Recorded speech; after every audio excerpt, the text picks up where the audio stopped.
Welcome to another edition of Dialogando con José Luis. Today we have a special guest, Ashley Carter from Spectrum News 13. Hi, Ashley. How are you? Good. How are you? Great. Thanks for being here. Thanks for having me. Ashley is an expert in theme park news. She works at Spectrum News 13, and we used to work together back in the day. Ashley, I wanted to talk to you now that we have actual information on the reopenings of the parks. Can you give me the 411 of when are parks opening? I know in the next couple of days that it's happening. Yeah. Okay. So we now have dates for when the parks are reopening, and it's kind of exciting for a lot of people, right? People get to go back to work. People who are theme park fans get to go visit the parks again. The first park in Central Florida to be reopening is Universal. So today's actually the first day that pass holders and special guests can go back. And then Friday is public reopening. And then Disney's going to reopen next month. They're going to do a phased reopening. Magic Kingdom, Animal Kingdom will reopen July 11th. And then Epcot and Hollywood Studios, July 15th. So right now, the big one will be Universal this month. And then next month will be Disney. And Legoland reopened already.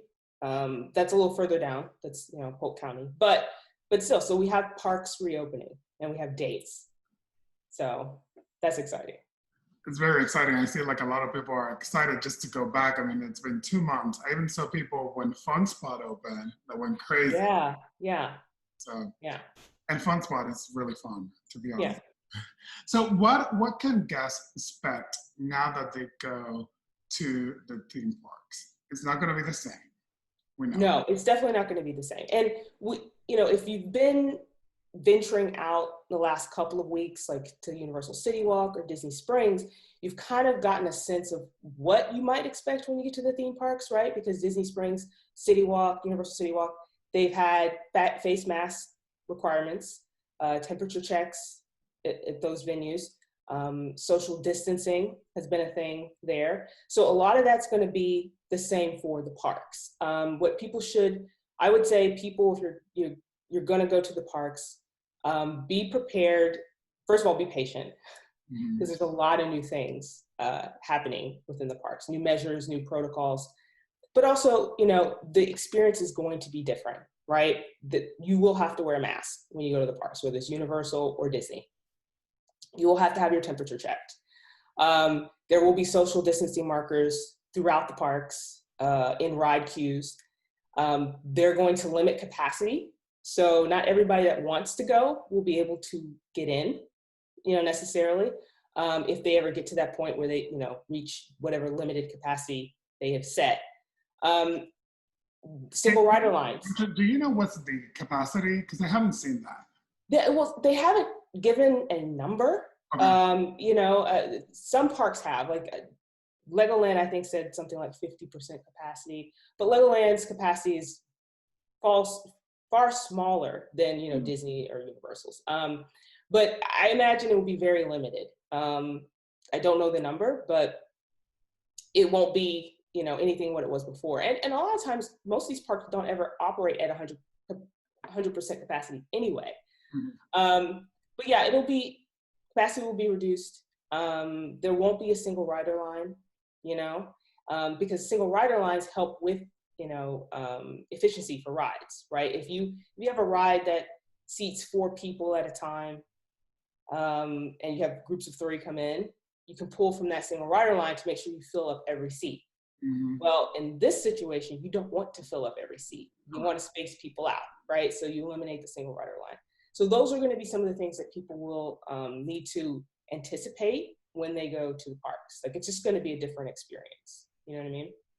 Yes. So what are the changes that the parks are doing to protect their employees? I know a lot of them want to go back to work. Yeah. Well, I mean, some of it is the face mask, right? So Disney and Universal, it won't just be guests wearing face masks, employees will be wearing them too. In a lot of instances, employees will be wearing gloves. In some instances, Disney and Universal, they're ramping up their mobile ordering, right, to reduce contact between guests and employees. In restaurants, they're eliminating buffets, right, to keep people from, contact. They're doing contactless payment, and installing plexiglass at cash registers, right, to keep that barrier between employees and guests. So they're doing a lot of things to, not just guest safety in mind, employee safety in mind too, because employees are going to be dealing with, even with capacity being reduced, you're going to be interacting with a lot of people. So the goal is to keep that interaction at a distance, with as little contact as possible, right? Ashley, you're an expert in theme parks. I follow you and I see you, you love them. It's hot and you still go. What Yeah. are the tips that you will give to the viewers that are watching right now once they start to go back to the theme parks? What tips do you have? Do you have any suggestion on apps that they need to download, any blog, anything that they should be prepared? Yeah, well, definitely download any of the apps for the major theme parks, right? Get Universal's mobile app, get Disney's My Disney Experience app, download those. That way you have not only access to updates from the parks, right? Because they put out push notifications when they do updates. You can see what rides are open. A lot of these parks are going to be doing virtual queues, virtual lines, right? And you'll be able to sign up for those virtual lines within the apps. So the app is going to be your best resource. The maps are in the app, right? So if you're trying to navigate through the parks, that's on there. Mobile ordering is also on the apps. So, if you need to put your order in, all that stuff is all done from the app. It helps eliminate you having to go into contact with anyone, having to ask anyone, anything, right? You could just go to the app. Another thing, make sure you have your face mask, because you don't want to get there and not be able to get in because you don't have a face mask. Now, I think some of them will have face masks available for purchase, but if you don't want to spend the money, just have your mask ready, to go. When you get in the parks, especially because it's June, it's Florida, it's hot, it's hurricane season, make sure you can find places to take a break in the shade. When I went to Disney Springs a couple weeks ago when they first reopened, it was hot. I had my mask on, but as I was walking through, I take time to find a shaded area, sit down, kind of, that way you're not sweating as you're wearing the mask.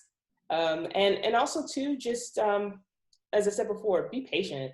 I mean, there's a lot of things that are different. The setup of how you would normally go into the park is different. And, everyone's kind of learning this as they go along, right? Some, cast members and Universal employees have been trained on a lot of this stuff, but guests aren't. And so it's going to take everyone to kind of be patient and listen and follow directions for all of this to work. You know what I mean? And I'll take a charger with you because everything. Yes, take a charger so that, you can keep that phone plugged up because you will be, if you're using the app a lot, right, it's going to use a lot of your battery. So yeah, definitely take a charger. Actually, do we have any dates on other parks, let's say in California, Paris, for the real Disney or well, no? Yeah, well, California, I think they're starting to, similar to like what happened here with Orange County, Economic Recovery Task Force. I think in California, right now, the parks are starting to present their plans to officials there. California's a little different because they're doing their phased reopenings a little differently than we are. And that's probably mostly because they've had, more cases, right? So they're taking a little slower than we are here. But we should probably hear something soon as far as California goes. I mean, it's kind of interesting that, the East Coast parks, are reopening first and going forward. And now like we're kind of monitoring to see what happens with the West Coast parks. In terms of internationally, I haven't really kept up with a lot of that in terms of dates. I know that they've been closed for a while, and some of them, like Shanghai Disney, it has reopened, and they've been open for a few weeks now. And a lot of the things that will happen with Disney World is some of the things that have happened with Shanghai. Like they're doing reserved ticketing, right? So you have to have a reservation to get into the parks. You're going to have a reservation to get into the Disney World parks too. And again, that's to help with limiting capacity, managing crowds, attendance, all that. So yeah, so I mean, it's like a slow thing, right? It's slowly starting, you know, for parks to start reopening and people to start getting back into the swing of things. But I don't think it's going to be quick, you know, and I'm fine with it being gradual. I think it should be gradual, you know, just slowly, you know, getting back to normal. Correct. And before we go, where can people connect with you? What's your Twitter handle? Where they can follow you? Yeah, so okay, so you know, I work for Spectrum News 13, and I handle the Attractions Insider page. So a lot of the stuff I talked about, I have articles about that on our website. So mynews13.com/attractionsinsider. There's tons of stuff we have on there about Universal, Disney, Legoland, the parks, their measures, what's happening, the latest thing. So definitely check that out. We also have a newsletter that goes out every Friday. So it keeps you informed if you've missed anything throughout the week. And we also, you can sign up for text alerts. So the moment we find out, you know, Disney World is reopening, we send you an alert on your phone and you're like among the first to know that. As far as Twitter, social media, I'm very active on Twitter, like very active. And so my Twitter handle is @AshleyLCarter1. And I mostly tweet about theme parks. Sometimes movies, but mostly theme parks. So yeah, if people want to follow me there, you'll get a bunch of theme park news all the time. Awesome. Ashley, thank you for your time. Thank you for being with us here today. Thanks for having me. We were trying to do this earlier, but I was like, not really, because we didn't have any information. And Right. It will be a speculation, but now that we have information, I think it's great. Have fun. I'm assuming you're going to the parks? I will be. Fun. I will be. Like water. I mean, it's hot. It's Florida. Yes, I'm going to have a fan. I'm going to have my mask. I'm going to have water. I'm going to take breaks.